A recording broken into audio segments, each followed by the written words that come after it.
서울중구의 정호준 의원입니다. 우리 김종경 원자력 연구원장님께 묻겠습니다. 지난 2011년 3월에요. 구제역 관련 침출수 유출 판별 기술을 발명한 걸로 알고 있습니다. 맞죠? 네, 맞습니다. 네. 닌하이드린 반응 질소 분석법이라는 기술인데 맞습니까? 네. 네. 침출수 유출 여부를 1시간 이내에 판명할 수 있다고 하는 기술인 것 같습니다. 맞습니까? 그는 아직 검증이 좀 더 필요한 것으로 알고 있습니다. 지금 이 원자력 연구원에서 만든 거지만 아직은 기술이 완성된 게 아닙니까? 네네네. 그러면 완성된 게 아닌데 지금 보니까 2차례에 걸친 전문가 자문회의, 그다음에 여러 차례에 걸친 국내외 학술 발표, 그리고 환경부가 참여한 실적 발표의 현장 시연이 있었죠? 네네. 이 분석법으로 실제 어느 곳의 매물지를 검증도 해본 걸로 알고 있습니다. 맞죠? 네네. 2011년 2월 18일 당시 청와대 임기철 과학기술비서관 요청에 따라서 청와대 구제역 TF팀을 대상으로 설명회를 가진 걸로 알고 있습니다. 네, 그렇게 알고 있습니다. 김대기 경제수석, 유명희 미래전략기획관 등이 참석을 했고 훌륭한 분석법이라는 평가를 받았다는 보도가 있는데 이게 사실입니까? 그때 그렇다고 얘기는 들었습니다만은 네. 저희가 생각할 때는 아마 젊은 연구원들 아마 격려 차원에서 아마 그렇게 얘기가 좀 된 것으로 이렇게 알고 있습니다. 그러면 이 훌륭한 분석법이라고 평가한 게 그냥 격려 차원으로 얘기한 거고 이 원자력 연구원에서 만든 이 분석법이라는 게 신뢰성이 없다는 얘기를 스스로 하시는 겁니까? 아니, 그때 당시만 해도 이 기술이 이제 완성된 기술이 아니고요. 네. 네. 왜냐하면 연구비도 아마 좀 적어서 연구하는데 좀 완성도가 떨어지지 않았나 이렇게 생각을 하고 있습니다. 완성도가 떨어지는 네네, 것이었다. 네네. 원장님 감사원으로부터도 수질 분석 의뢰를 받았다고 합니다. 알고 계십니까? 2011년 5월 달에 의뢰 분석을 받았고 본 의원이 파악한 바에 따르면 일부 우리 경기 북부나 여러 일대에 96곳으로부터 시범 시료를 넘겨받았고 그 검사 결과를 감사원에 통보한 걸로 알고 있습니다. 그리고 이 시료 분석은 대략 한 달 정도 걸렸다고 이렇게 소요됐다고 하는데 알고 계십니까? 네, 한 달 정도. 네. 이 시료 분석 결과치에 대해서는 아마 원장님도 잘 알고 계실 걸로 알고 있습니다. NRN 수치, 그러니까 가축 사체 유래 물질 반응 수치라고 해서 이게 아마 1리터당 1mg 이상이 검출이 된다면 구제역 침출수의 가능성이 매우 높은 것으로 판별되는 걸로 알고 있습니다. 알고 계시죠? 네네. 네. 이 본 의원이 입수한 이 자료 분석 결과 이 데이터를 보면요. 제가 감사원이 지정한 의뢰한 96곳의 데이터를 분석해 보았습니다.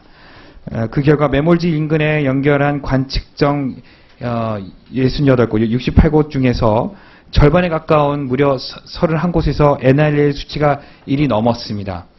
1이 넘은 정도가 아니라 특히 일부 지역에서는 831.4, 229.6, 170.5 등 굉장히 믿기 힘든 결과가 나왔습니다. 원장님 이 결과를 감사원으로 통보하셨죠? 네네. 그런데 이 감사원의 이 조사 결과를 사실상 감사원은 좀 반박을 하고 있는 것 같습니다. 이게 감사원 자료인데요.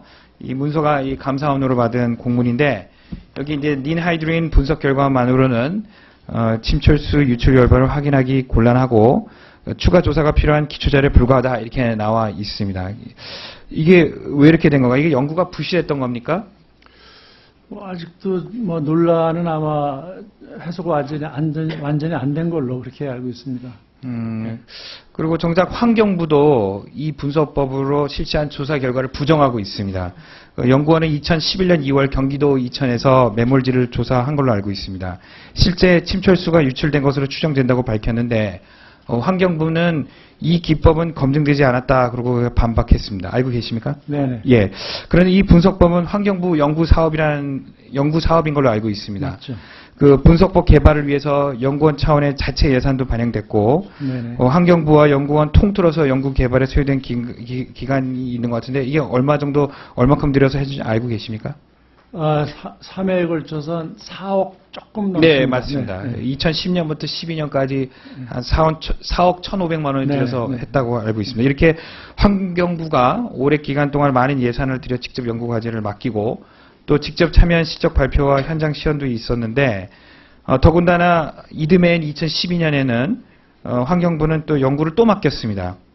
그럼에도 불구하고 연구 결과를 반박하는데 좀 이해할 수가 없거든요. 이게 그러니까 환경부가 이렇게 연구를 또 맡길 정도로 이게 처음에 결과가 안 맞다고 생각하면 이거를 신뢰할 수 없었을 텐데 다시 또 이거를 맡겼거든요.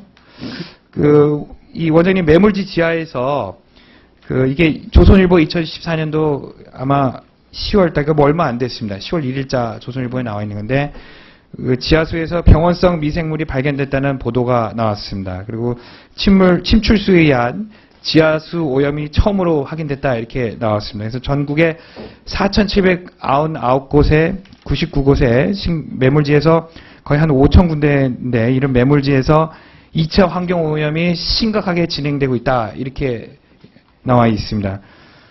원장님 이게 연구원은 현재 침출수 오염 지역 토양과 지하수를 복원하는 연구 용역 사업을 수행하고 있는데 이 누가 맡긴 겁니까? 미래부가 맡긴 거죠? 네, 그거는 미래부가 맡겼습니다. 그렇죠? 네. 이렇게 본연이 파악을 해보니까 전국의 가축 매물지를 대상으로 한 사업에 보기에는 당초 신청했던 것에 비해서 턱없이 부족한 예산이 배정된 걸로 보이는데요. 이 예산 증액을 위해서 필요하면 미래부에다 좀 더 설득하실 생각 없으십니까? 노력은 해야죠. 예, 미래부가 이렇게 심각성을 충분히 알고도 예산을 삭감을 했다면 무엇인가 좀 석연찮은 일이 좀 있는 것 같은데 이걸 한번 좀 점검을 해야 될 것 같습니다. 우리 환경부는 사실 자기들이 스스로 감수한 연구 용역을 스스로 감사원은 조사 분석 결과를 신뢰하자는 그런 또 비정상적인 모습을 보이고 있고요. 미래부와 연구재단은 예산을 삭감하고 적게 배정하고 있습니다. 이게 참 안타까운데요. 본연이 이런 모습들이 혹시 좀 보이지 않는 손에 의해서 조금 움직여지고 있지 않나 이런 의혹도 좀 있다고 봅니다. 침출수 유출 문제는 국가적으로, 사회적으로 굉장히 묵과할 수 없는 굉장히 중요한 사안인데 이걸 이렇게 덮으려고 하는 것은 좀 여러 가지 문제가 있는 것 같습니다. 본연은 하여튼 국가과학기술연구회가 연구기관들을 총괄 컨트롤한다면서 연구의 독립성과 연구자의 양심을 저는 지켜야 된다고 생각합니다. 따라서 환경부와 감사원 측으로 분명하게 사실관계를 좀 파악해 주시고요. 종합감사 전까지 좀 본위원실에 보고를 좀 부탁드리겠습니다. 이사님 그렇게 해주셨습니까? 예, 네, 알겠습니다. 예, 이상입니다. 예, 정호준 의원님 수고하셨습니다. 강길구 의원님, 권은희 의원님.